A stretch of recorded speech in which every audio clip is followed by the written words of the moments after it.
Colombia, de España, de Brasil y por supuesto también de Perú. Esta cuarta jornada tiene por objetivo conocer las iniciativas nacionales e internacionales de apoyo a la transferencia de conocimiento y tecnología accesibles para los estudiantes y personal investigador de la Universidad Nacional de Jaén. Agradecer también la presencia de ustedes y para todas aquellas personas que nos siguen a través de las redes sociales. Universidad Nacional de Jaén, página oficial, es nuestro sitio en Facebook. Muy bien, el día de hoy iniciamos entonces con la primera participación a cargo del doctor Alonso Barrios Trilleras de la Universidad de Tolima, Colombia, quien estará disertando sobre las TICs en el monitoreo de procesos fisiológicos de árboles de melina arbórea en el bosque seco tropical de Colombia. El doctor Alonso Barrios Trilleras es ingeniero forestal egresado de la Universidad de Tolima en el año 2005. Se graduó en el año 2007 de magíster en ciencias, mención en recursos forestales de la Universidad Austral de Chile y de doctor en ciencias forestales en la misma universidad en el año 2018. Desde el 2014 se vinculó como profesor asociado del Departamento de Ciencias Forestales de la Facultad de Ingeniería Forestal de la Universidad de Tolima en Ibagué, Colombia.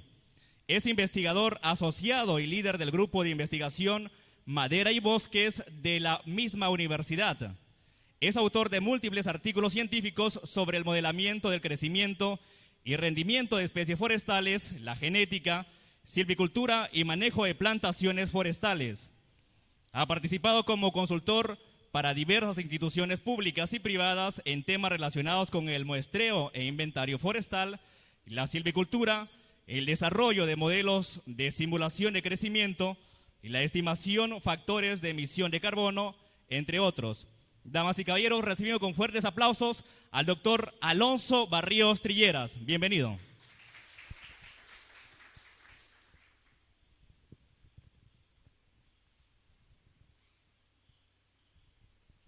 Hola, buenos días. ¿Me escuchan? Bueno, primero darle las gracias al comité organizador del evento por habernos invitado. La primera vez que vengo a Perú, estoy muy contento de conocer el país, las costumbres, la comida, la gente, muy agradable. Muchas gracias.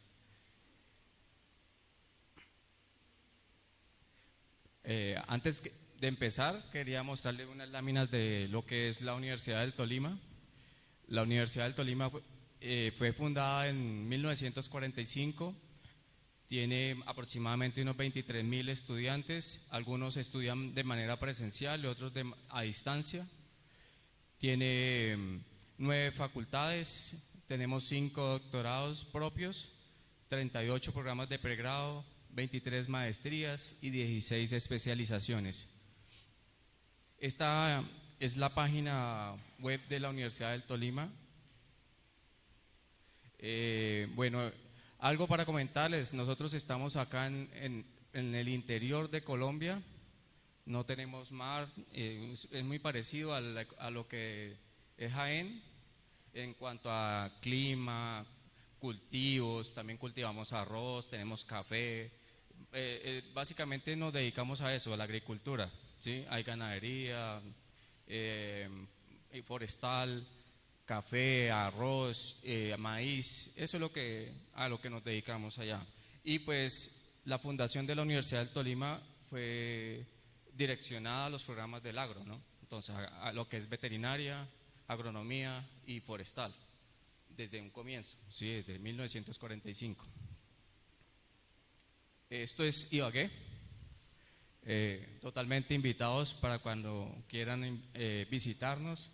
La ciudad es pequeña, es una ciudad pequeña en Colombia, tiene como 500.000 habitantes, pero la mayoría de ciudades principales en el país son bastante grandes. Nosotros somos como 50 millones, así que hay ciudades mucho más grandes. Algo bonito de particular es en la época de verano, como en agosto, el florecimiento de estos árboles que son muy vistosos en la ciudad, se llaman ocobos o robles. Si hay forestales se llama tabebuya, el género de esta especie. Nosotros aquí pues tenemos una ciudad un poco desordenada, es muy emblemático el estadio de fútbol porque No sé si hayan escuchado, ya el Deportes Tolima ha tenido participaciones a nivel internacional. Bueno, y yo hago parte de la Facultad de Ingeniería Forestal, la cual fue creada en 1961.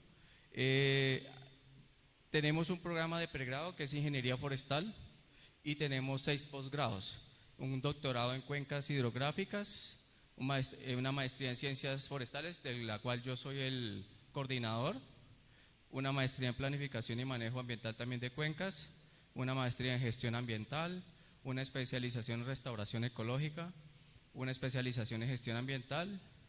Y bueno, esta es nuestra oferta, digamos, dentro de la facultad como tal. Tenemos como aproximadamente unos 300 estudiantes entre posgrado y pregrado. Bueno, la presentación que, ya entrando en materia, la presentación que tengo preparada es cómo hemos empleado, o cómo estamos, o cómo se puede emplear las tecnologías de información y comunicación en el monitoreo de procesos fisiológicos de árboles de especies forestales, en este caso particular de Melina arborea, una especie exótica en el bosque seco tropical de Colombia. Esto es un trabajo realizado por el Grupo de Investigación Madera y Bosques, que como dijeron antes, yo soy el líder. ¿Dónde trabajamos? Trabajamos en el bosque seco tropical, es algo parecido como al clima de Jaén, y pues tenemos una granja de la universidad en la cual tiene como 600 hectáreas y pues ahí es donde hacemos nuestras investigaciones, los forestales, los agrónomos y los veterinarios. Aquí por ejemplo es una zona de ensayos de silvicultura, las cuales pues manejamos nosotros desde el grupo de investigación. Bueno, para todos es sabido que estamos experimentando un cambio climático global, ¿no? Y ese cambio climático global pues tiene su causa en el aumento de las concentraciones de los gases de efecto invernadero y específicamente, o más importante, el gas que es el dióxido de carbono, ¿cierto? Si bien pues lo que reportan institutos internacionales es que la concentración de dióxido de carbono venía aumentando, ¿cierto? Pero es a partir como de la década de los 60 donde se disparó, ¿cierto? Y eso pues esa es la causa, ¿cierto? El calentamiento global y pues el efecto principal es el aumento de las temperaturas en el globo, ¿no? En algunos casos, por ejemplo en el caso de nuestro, en Colombia, tal vez Ecuador y tal vez Perú, los aumentos van a ser fuertes de temperatura, ¿cierto? Se espera, inclusive lo estamos viviendo ya, ¿no? Muchas de nuestras ciudades son más cálidas de lo que eran hace unos años. En Colombia específicamente, nuestro Instituto de Meteorología nos ha dado información acerca de escenarios de posible cambio climático que tengamos. Y nos ha planteado escenarios desde aquí hasta el año 2100. Y lo que ha encontrado, lo que ha reportado el Instituto de Meteorología es que la temperatura va a aumentar, ¿cierto? Es lo que pues estaba predicho, ¿cierto? Y más o menos va a aumentar como entre 1.4 grados de aquí al 2040, 2,4 grados del 2041 al 2070 y hasta como 3 grados para a final de siglo, ¿sí? Es un cambio drástico, ¿no? O sea, muchos de nuestros bosques van a pasar a ser bosques secos, ¿cierto? Y o sea, cada vez va a haber más restricción del recurso hídrico. Va a haber más estrés también, ¿no? En cuanto a la precipitación, porque el cambio climático no solamente ha causado un aumento de las temperaturas, sino también se ve en los regímenes de precipitaciones en nuestros países, ¿no? Por ejemplo, ahorita en Colombia estábamos pasando por una ola invernal, la cual nos dejó bajo el agua muchos lugares en el país. Eso no se veía. Esa agua que cayó, seguramente el otro año la vamos a estar requiriendo y va a venir un periodo de sequía, ¿cierto?, que va a ser muy largo y seguramente nos va a afectar también, ¿cierto? La agricultura, bueno, nos afecta por todos lados, nos afecta las inundaciones, la agricultura nos la afecta, por ejemplo, pero también nos afecta cuando venga la sequía, ¿no? Y eso lo vamos a seguir experimentando de aquí en adelante seguramente, ¿cierto? Entonces, ¿qué han dicho el Instituto de Meteorología en Colombia? Pues que para a lo largo de todo el siglo XXI va a presentarse unos decrecimientos en las precipitaciones que pueden llegar entre un 15 y un 36% de lo que llueve actualmente. Eso es un cambio dramático, diría yo, para algunos sectores como el mío, ¿sí? En la ingeniería forestal nosotros hacemos crecer árboles y los árboles necesitan agua, ¿cierto? Los cultivos agrícolas también, ¿no? Entonces, buena parte del país va a ser más seco, ¿sí? Esa es la realidad de lo que es el cambio climático, ¿no? Pero bueno, ese cambio climático sí nos va a afectar a todos, ¿sí? Seguramente acá en Perú también, obviamente, en todo el mundo, es global, ¿no? Entonces, ¿qué hacemos? Bueno, pues el IPCC, que es el panel internacional de expertos en cambio climático, nos han dicho que tenemos que trabajar en dos líneas, ¿cierto? Una es propiciar medidas de mitigación, ¿cierto? Y nos han hablado entonces de que tenemos que reducir la deforestación y capturar CO2, ¿sí? Entonces, y la otra línea pues es adaptarnos, ¿no? Buscar cómo adaptarnos a esos cambios. O sea, ser más eficientes en el uso, por ejemplo, del agua, hacer mejora genética de especies que seguramente resistan las sequías, o en el caso, por ejemplo, ahorita particular en Colombia también que resistan la inundación o el exceso de agua. Ese tipo de cosas tenemos que hacerlo, ¿no? Cada vez tenemos que adaptarnos a un ambiente más adverso, ¿no? Cada vez más adverso. Bueno, los bosques son sumideros de carbono, ¿no? O sea, guardan, almacenan carbono. Nosotros en Colombia tenemos bastantes bosques, pero las cuentas nacionales presentadas por el país ante la ONU dan cuenta de que nosotros, el sector forestal, somos el que aportamos mayor carbono al mundo, ¿sí? El sector forestal en Colombia. ¿Y eso por qué? Por la deforestación que vive el país en la región, sobre todo la región amazónica, ¿cierto? Y concentrada también en algunas otras regiones del país.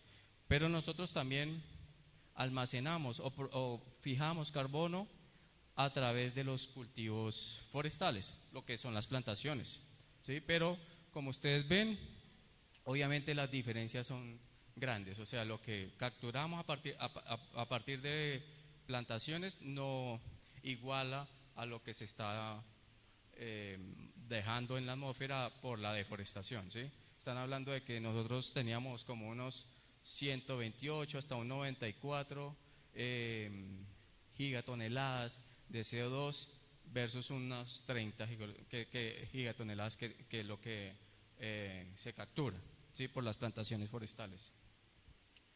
¿Qué otras medidas de mitigación podemos emprender?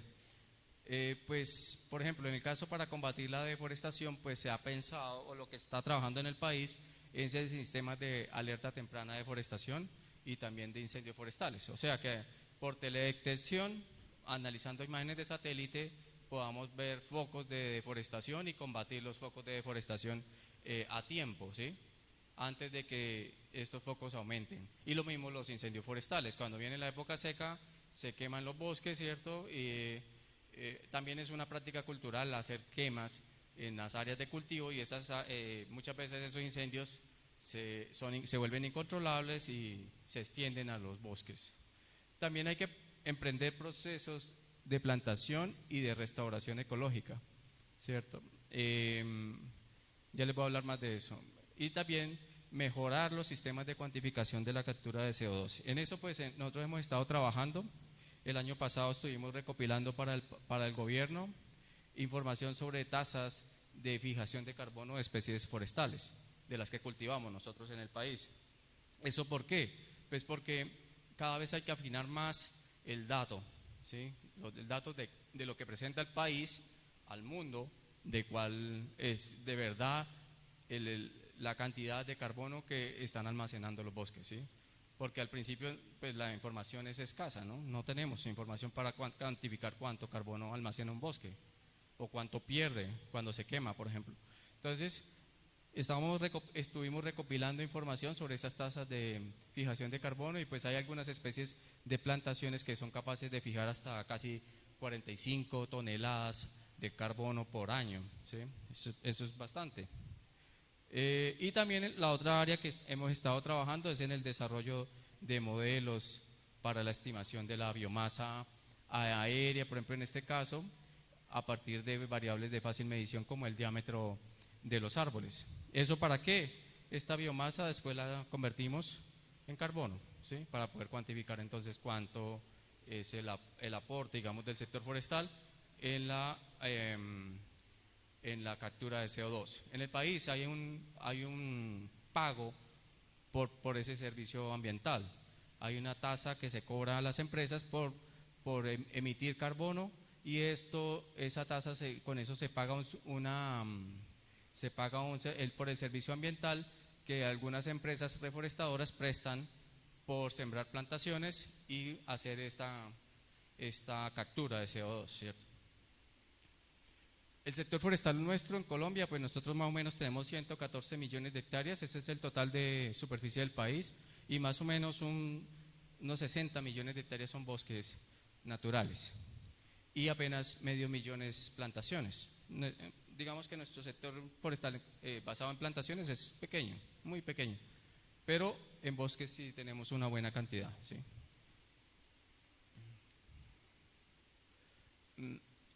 Bueno, de esas 528.000 hectáreas que hay plantadas, pues están distribuidas en buena parte del territorio nacional. Ustedes ven aquí en la región del Amazonas la selva amazónica, pues no tiene plantaciones, ¿no? Eso está en bosque natural y pues es conservación, ¿cierto? Pero el resto sí está bastante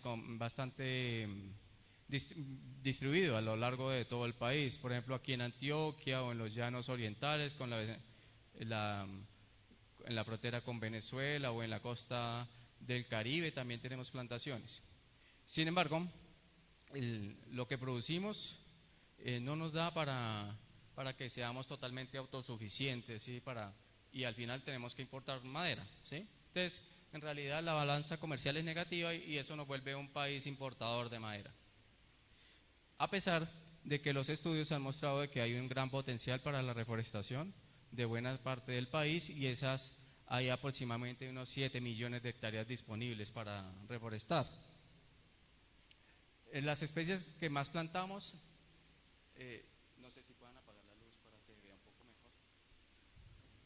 Las especies que más plantamos son especies exóticas como Acacia mangium, los pinos que son centroamericanos o especies del sudeste asiático como la teca, los eucaliptus que vienen de Australia, ¿cierto?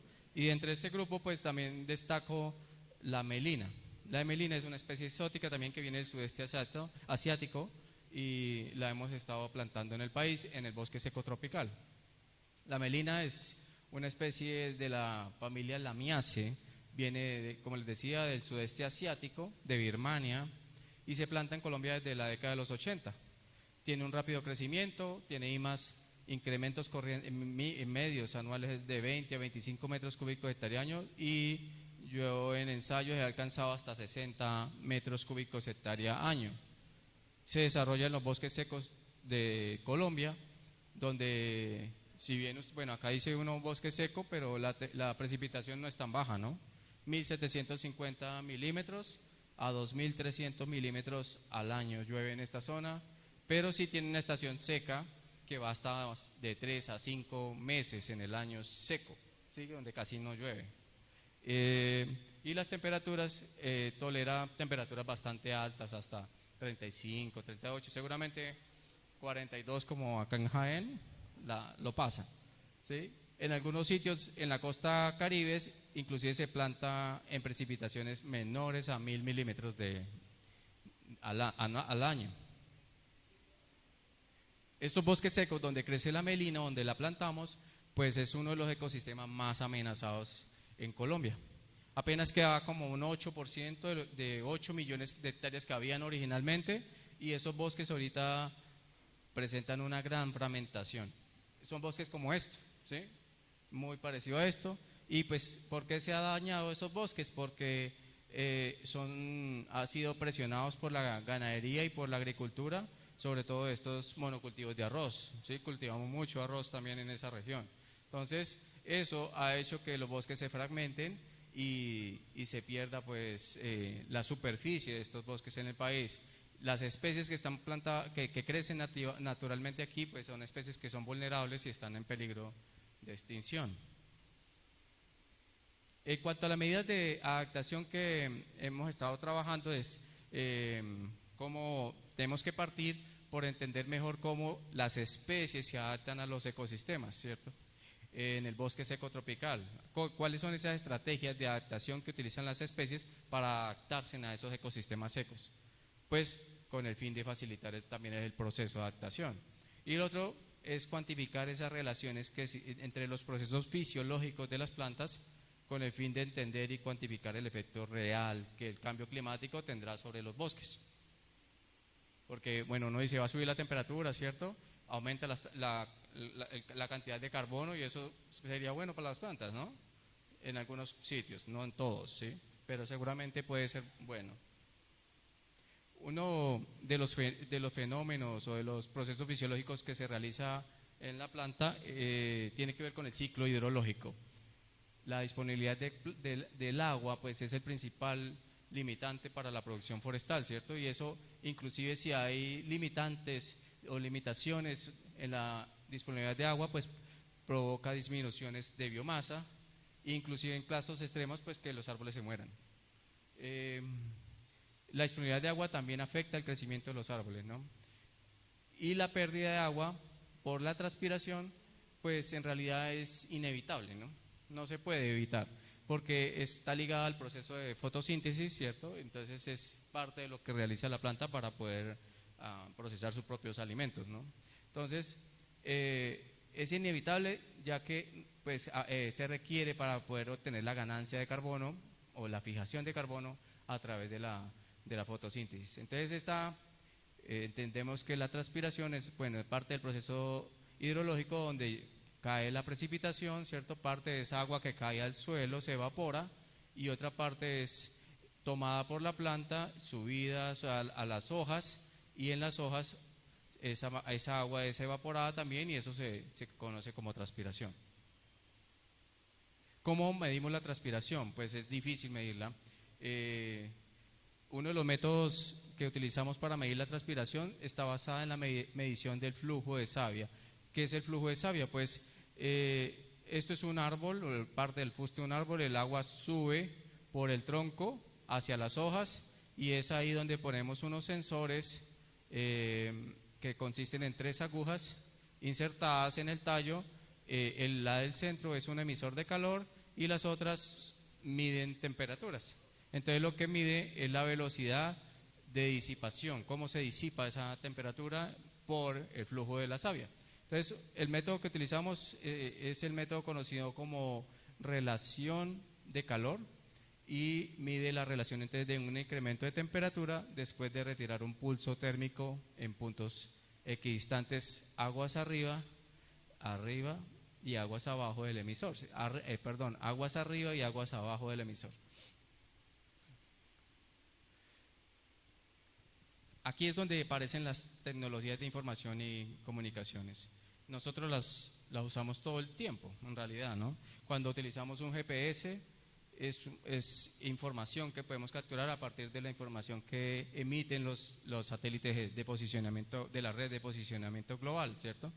También en los sistemas de observación de la Tierra por satélite, los sistemas de ayuda a la meteorología, ¿cierto?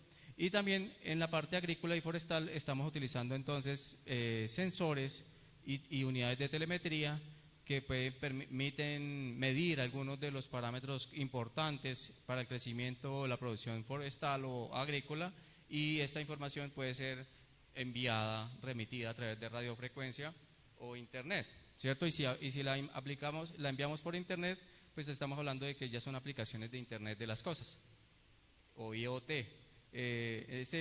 Digamos, consiste entonces en que esa información es colectada en un equipo en campo y puede ser transmitida entonces a la nube y usted la puede consultar entonces en cualquier parte de donde esté trabajando, ¿cierto? La tenga de manera inmediata. Bueno, ¿qué estamos trabajando nosotros?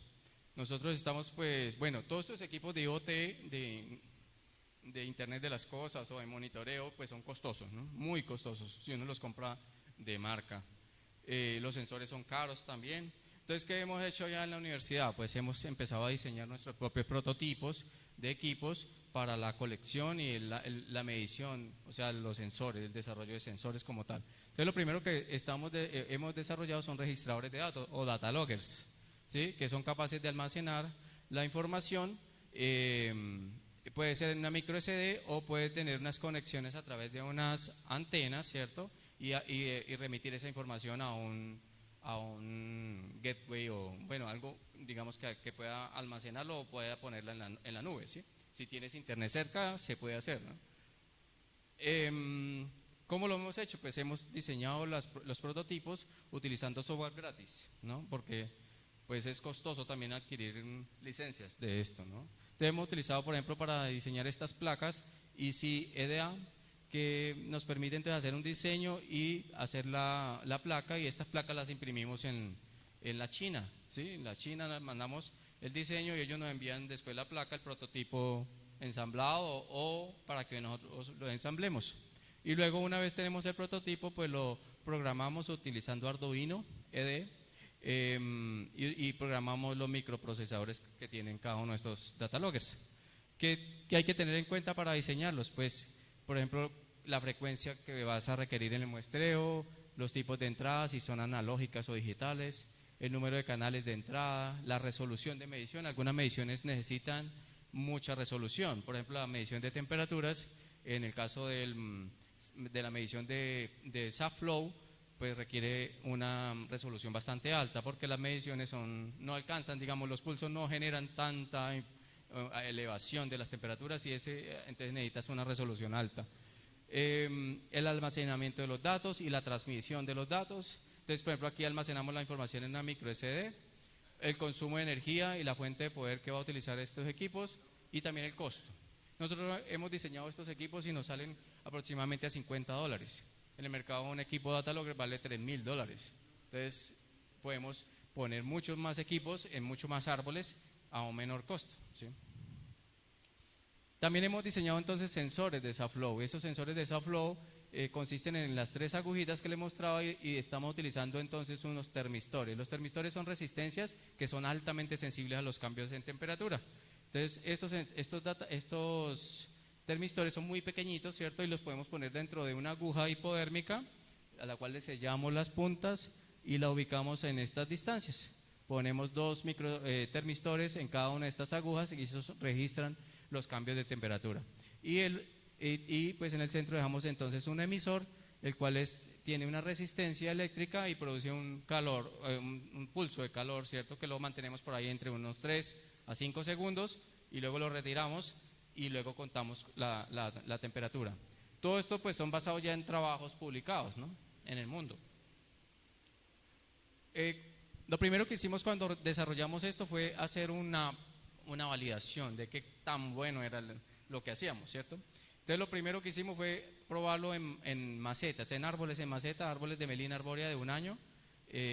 Los pusimos en macetas, y los cubrimos con un plástico para evitar que hubiera evaporación desde el suelo, ¿cierto? Entonces, lo pusimos sobre una celda, una balanza, que podíamos colectar información, y le pusimos los sensores. Colectamos la información y la almacenamos y luego la analizamos.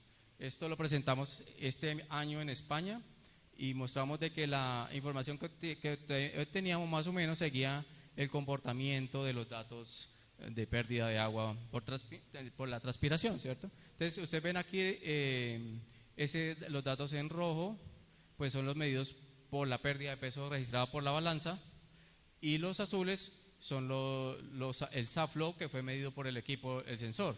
Hay una buena aproximación que más o menos nos dio como un R cuadrado de 0,74. Mucho por mejorar, pero con 0,74 en la medición de un proceso tan complejo, pues es un dato bastante alentador. También hemos diseñado dendrómetros. Esos dendrómetros sirven para medir entonces el crecimiento de los árboles, ¿cierto? O la contracción y hinchamiento que ocurre en el árbol en el día en la noche o durante periodos de ese crecimiento. En ese caso, pues, hemos utilizado estos transductores o estos son potenciómetros lineales, los cuales pues uno les aplica una excitación, un voltaje de excitación y obtenemos una respuesta. Y el desplazamiento que ocurre en el árbol, pues lo podemos medir a través de esta relación. Eso está también publicado, ¿no? No es que estemos generando más cosas, sino estamos adaptando información que ya conocíamos. Una vez que teníamos estos equipos, los llevamos a campo.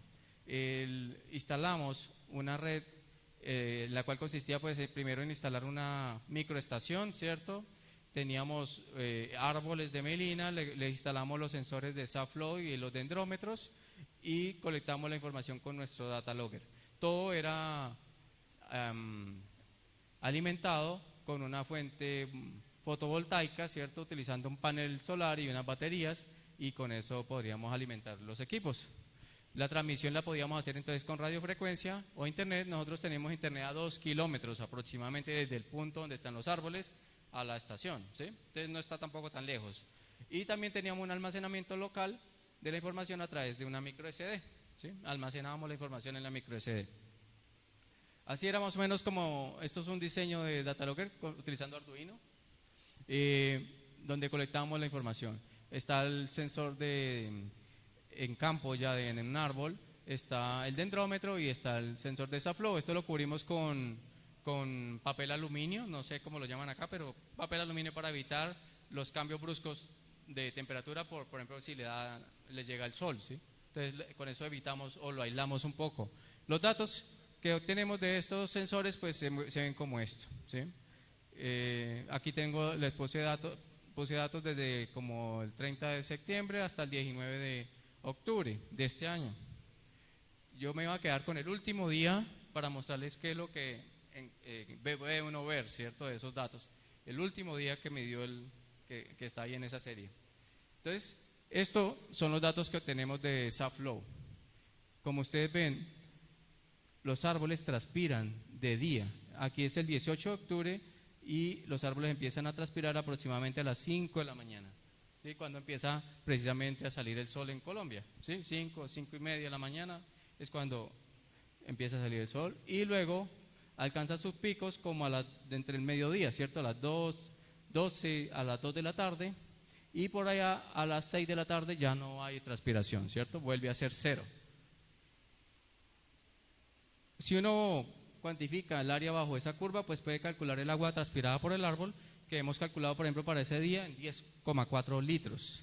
Eso fue lo que transpiró el árbol ese día, ¿sí? También lo relacionamos entonces con las variables que vienen de la microestación que teníamos ahí aledaña. Y ustedes pueden ver que aquí, por ejemplo, en color azul está la temperatura del aire y por el otro en naranja está el SAFLOW. Podemos ver que básicamente el SAFLOW se relaciona directamente con la temperatura, directamente con la radiación solar y directamente con el déficit de presión de vapor, ¿no? O sea, básicamente este fenómeno está ligado a esas características climáticas. ¿Por qué? Porque la transpiración depende de la apertura y el cierre de los estomas en las hojas, ¿no? Entonces, los estomas mantienen de noche, se cierran, ¿cierto? Cuando las temperaturas bajan, y de día, cuando aumenta el calor, aumenta el requerimiento hídrico del árbol y entonces empieza a haber flujo, ¿sí? Y empieza a haber entonces evaporación desde las hojas. O sea, se requiere temperatura para que haya transpiración como tal. También entonces teníamos los datos de la contracción del fuste medida con el dendrómetro y como ustedes pueden ver, los árboles crecen de noche. Es algo que es bastante interesante. Los árboles se hinchan en las noches y durante el día se contraen, ¿cierto? Hay una contracción. Entonces, esa contracción coincide más o menos con la misma donde se obtenía el máximo SAFLOW, ¿cierto? Entonces, más o menos al mediodía, a las 2 de la tarde, es donde más contraído está el árbol. O sea, a veces, pues, bueno, uno porque lo había leído tal vez, pero en forestal uno pensaba, bueno, los árboles crecen de día, ¿cierto? No, normalmente uno pensaría eso, no, los árboles crecen de noche, ¿no? Pero aquí, bueno, con esa información de los dendrómetros nos estamos dando cuenta de eso, ¿no? ¿Qué fenómenos hay detrás de eso? Ahorita lo podemos dilucidar. A partir de esa información, pues uno puede calcular cuánto creció el árbol ese día, ¿sí? Entonces, para eso, pues tenemos que encontrar el máximo del día anterior, ¿cierto? El máximo del día siguiente, y con la diferencia entre esos dos valores, fíjate que el máximo de este día fue logrado a la 1 de la mañana y el máximo de hinchamiento, si lo podemos llamar así, ocurrió como a las 5 de la mañana del otro día, ¿sí? No siempre ocurre en el mismo horario. Y esa diferencia entre esos dos máximos es el crecimiento diario de ese árbol. Ese árbol en ese día creció 6,5 micras. Nada, ¿cierto? Casi, ¿sí? Y también podríamos calcular entonces cuánto fue el tiempo efectivo en el cual el árbol creció, ¿sí? Y ese tiempo lo podemos obtener con ese cruce de las líneas y más o menos nos da que fueron unas 4 horas, ¿sí? En las que el árbol efectivamente acumuló carbono para crecer, ¿sí? Y ese crecimiento fue de más o menos 6,5 micras. ¿A qué se debe entonces el crecimiento del árbol? Lo que hemos visto con la información climatológica es que se relaciona muy bien con la humedad relativa, la cual también tiene mucho que ver entonces con el cierre estomático, ¿no? O sea, el árbol crece cuando están cerrados los estomas, ¿sí? ¿Por qué? Porque cuando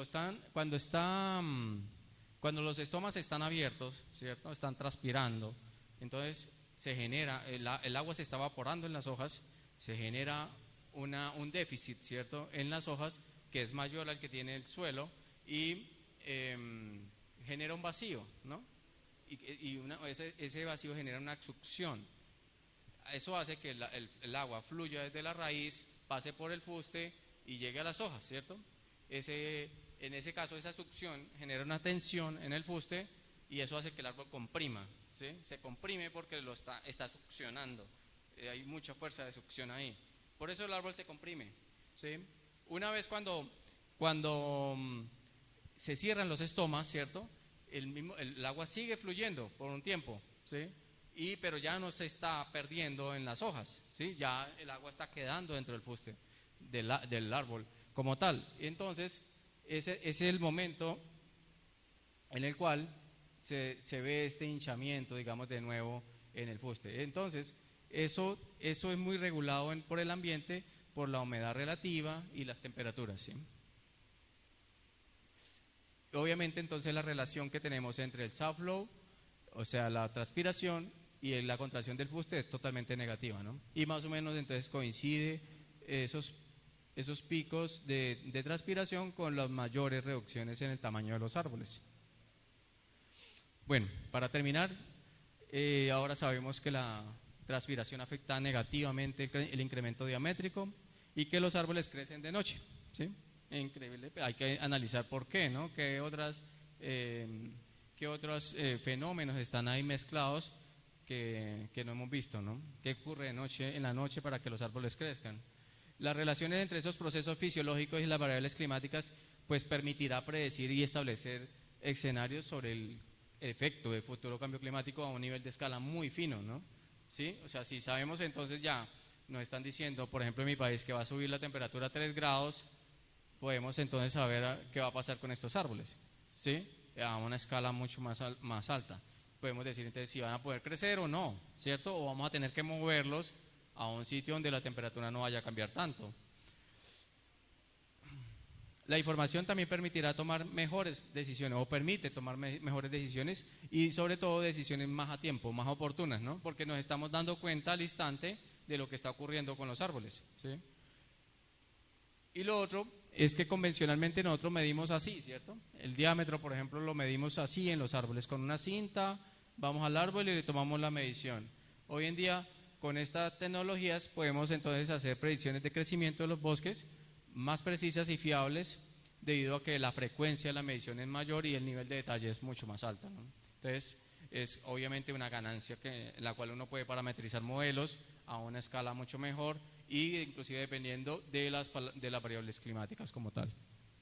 Ok, muchas gracias por su atención. Aquí están mis datos. es el correo que tengo, así que si les gusta y quieren contactarme, adelante. Esta es la ciudad, se llama Ciudad Musical de Colombia, ¿no?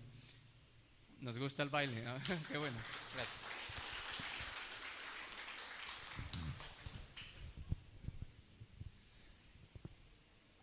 Muy bien, damas y caballeros, a continuación una pequeña ronda de preguntas por parte de ustedes, por favor. Los que deseen preguntar pueden levantar la mano ordenadamente y podemos acercarles el micrófono para que ustedes puedan plantear su interrogante. Sí, doctor. Muchas gracias por la lección. Una pregunta, ¿cómo extrapolan estos datos a los países en los cuales hay estaciones? Pero si es extrapolable. Bueno, estos procesos son básicamente controlados por el clima, ¿cierto? Y depende mucho de las especies. Sí, seguramente, por ejemplo, coníferas. Nosotros aquí trabajamos con latifoliadas, pero seguramente va a haber variaciones, ¿no? Hay cambios. Pero los árboles se comportan de manera similar en el mundo, ¿no? Así que digamos que lo que uno encontró aquí ha sido reportado por otras especies en el mundo, así que es fácilmente extrapolable y comparable con otros estudios, ¿no? Increíble.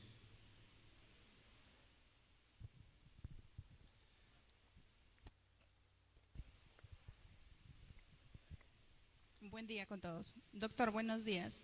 No sé si nos puedes hablar un poco de la especie de melina, ¿no? Entiendo que es en una plantación. Nosotros tenemos acá bosques naturales. No hemos desarrollado mucho el tema de plantaciones, pero quizás si nos hablas un poco de la especie, de sus características, nosotros pudiéramos ver alguna especie similar acá en nuestra zona en la que nuestros estudiantes quizás pudieran realizar sus investigaciones. Claro, Gandhi. Bueno, la melina es una especie introducida en el país, en Colombia, yo lo mostré antes. Es una especie que viene del sudeste asiático, es una latifoliada, como ustedes pueden ver en las imágenes.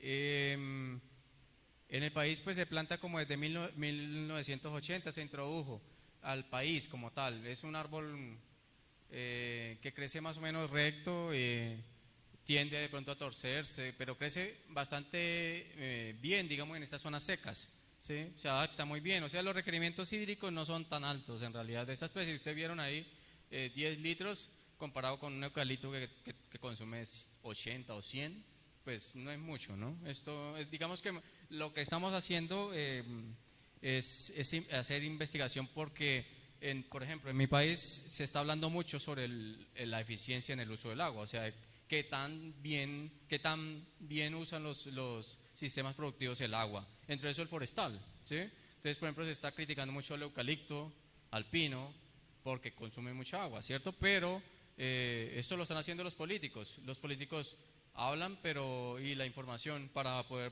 hablar sobre esto y decir, pues no existe, ¿no? En nuestros países no existe, lo están hablando es porque están tomando datos de Australia o de Chile tal vez, pero nosotros en mi país no lo tenemos. Entonces la idea de esto es poder generar información local, propia, ¿sí? De cuánto verdad consumen nuestras especies.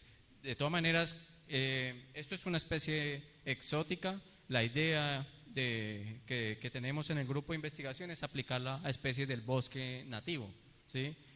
Tenemos especies que están en peligro de extinción. Muchas de esas especies de nuestros bosques están afectadas por el cambio climático, estresadas, ¿sí? Entonces necesitamos monitorearlas, ¿no? Entonces, pero ¿por qué pues, utilizamos esta especie? Porque estaba ahí, estaba muy cerca para poder, digamos, empezar a analizar y a probar los equipos. Pero una vez los tengamos listos, seguramente nos vamos a pasar a bosque nativo para estas especies que son cruciales para nosotros en cuanto a conservación, ¿sí? Claro, esta especie, por ejemplo, podría ser plantada acá. Sin duda, no creo que haya ningún problema de adaptación de esta especie acá al ecosistema, por ejemplo, de Jaén. ¿Sí? Lo que he podido ver y los suelos que tienen, el clima que tienen es muy similar a donde crece. ¿Sí? Así que no habría problema si quieren traerla y probarla acá. Es una especie maderable, produce madera de calidad para hacer chapas, para hacer tableros, para madera sólida se están utilizando.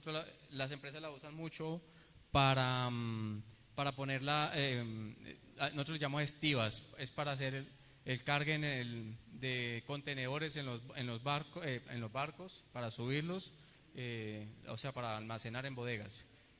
Es una buena madera, así que pues ahí está. Sí, muchas gracias, doctor Alonso. A continuación, el doctor Vaca nos menciona que desea hacer una interrogante. Por favor, si nos acercamos, porque el micrófono no alcanza hasta la parte de atrás.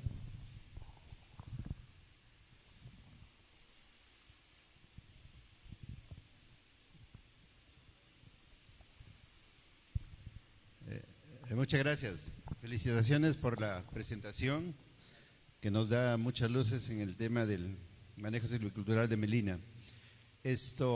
La inquietud que yo tengo es de si tienen alguna data que se pueda diferenciar respecto a estaciones diferentes en términos de humedad y temperatura, ¿no? Y el otro es que me interesa mucho el sistema, porque parece muy simple para un data lawyer, ¿no? Cuando se nos complica con algunas estaciones ¿cómo se llama?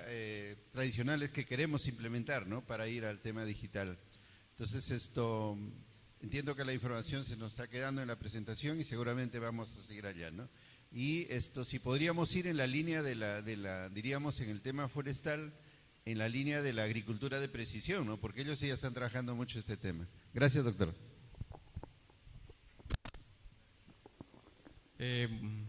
Claro, la información, pues, bueno, esto fue realizado con un estudiante de doctorado. Yo soy el director de su tesis. Ella está trabajando con esta información. Recién empezamos. O sea, el trabajo también de colectar los datos y esto lo empezamos apenas en septiembre, por eso los datos son muy recientes. Así que apenas estamos en fase de pruebas. Yo creo que apenas tengamos más información seguramente va a estar disponible.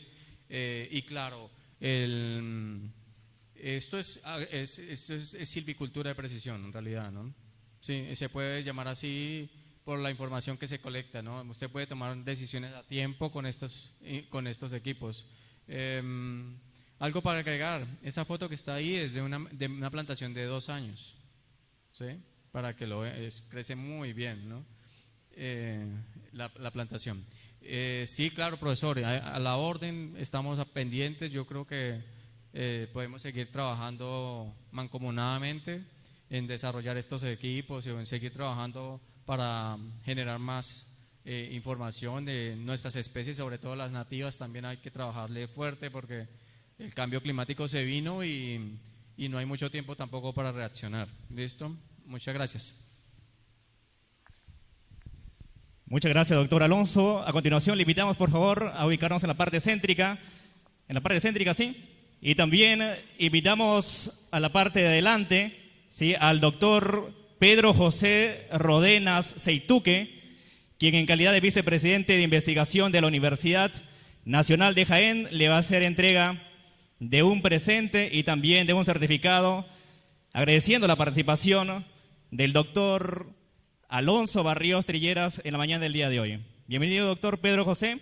En la parte céntrica también, la entrega de un presente y la foto respectiva para el recuerdo en esta 4ª Jornada Internacional de Investigación, Innovación y Transferencia Tecnológica 2022 en este segundo día.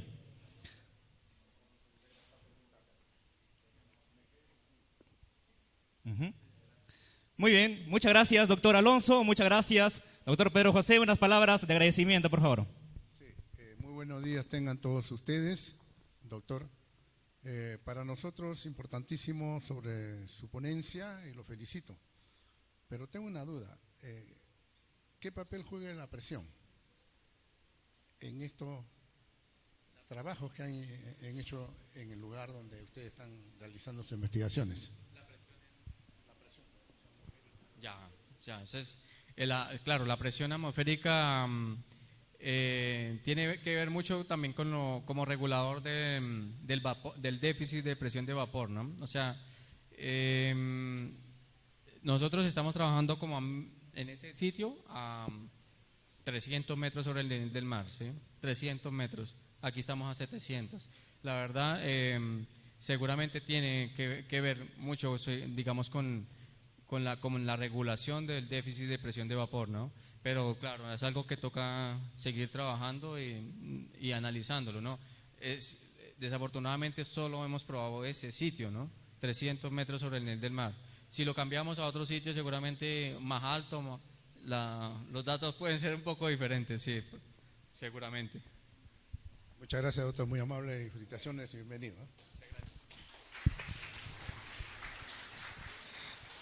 Muy bien, entonces agradecemos al doctor Alonso Barríos Trilleras de la Universidad de Tolima, Colombia, por su disertación muy interesante en esta mañana del día de hoy.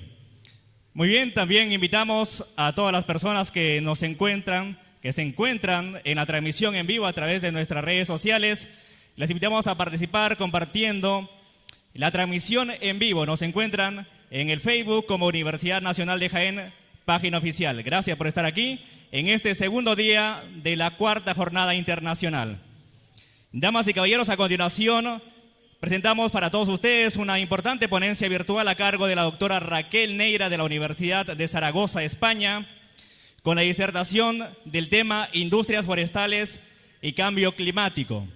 La doctora Raquel Neira, economista y doctora en Sociología de las Políticas Públicas y Sociales de la Universidad de Zaragoza, cuenta también con un posgrado en el Instituto de Estudios Ambientales de la Universidad Nacional de Colombia, sede Bogotá. Es activista e investigador en conflictos socioambientales, violencia y colonialidad en el Perú. Es docente invitada de Economía Ecológica del Doctorado de Economía de los Recursos Naturales y Desarrollo Sustentable de la Universidad Nacional Agraria La Molina, Perú. Colabora con el proyecto IENVI Justice del Instituto y Ciencias Ambientales de la Universidad Autónoma de Barcelona con los casos de Perú. Es miembro del proyecto de Red de Acción de Formación del Sur de la Decolonialidad de la Universidad de Granada y también es miembro del Grupo de Trabajo de Ecologías Políticas desde el Sur, Abya Yala, Claxo. Es autora del libro Conflictos socioambientales en el Perú, violencia y extractivismo, y varios artículos y capítulos de libros en el tema de ecología política. Participa en numerosos congresos internacionales como ponente y es miembro de la Junta Directiva de la Sociedad Andina de Economía, Ecología 2023-2025. Recibimos con fuertes aplausos a la doctora Raquel Neira. Bienvenida, doctora Raquel. Toda la comunidad universitaria de la Universidad Nacional de Jaén le da la más cordial bienvenida.